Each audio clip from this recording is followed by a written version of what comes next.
There is some research to suggest that getting off 21 times or more a month is actually good for prostate health. How often should men be masturbating to completion? How often should men be ejaculating?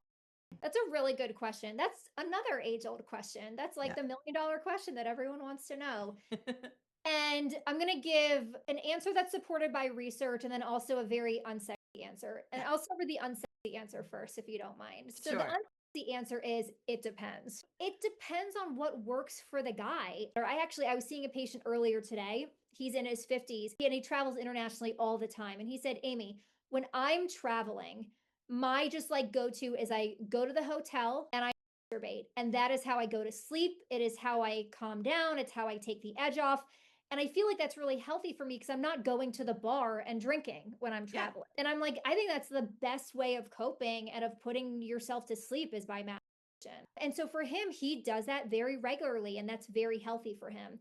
So it really depends on the person. There is no evidence to support people not masturbating, holding off and not masturbating for months, years at a time. Yeah, I'm sure that works for some people, but for a lot of people it doesn't. And we don't know of any health benefits to doing that. Okay. So the research answer, there is some research to suggest that getting off 21 times or more a month is actually good for prostate health. With that being said, ejaculating and masturbating and being with loved ones and partners is one of the best ways for us to cope. Yeah. Oh, I love that answer. But I'm also very sex positive. Right. Which I think is why people love you, for real. But I do have some patients that practice celibacy. And those are more challenging conversations for me to have. There's one patient that I have, we have every other week sessions where I meet with him and a sex therapist on a call. Yeah. And the two of us, me and the sex therapist, we're both very sex positive. And so talking to someone who wants to be celibate is kind of a bit of a dance. Yeah. And now we're exploring different ways for him to experience celibacy, but still engage in masturbatory exercises, but just not with a partner. So I think even Yeah.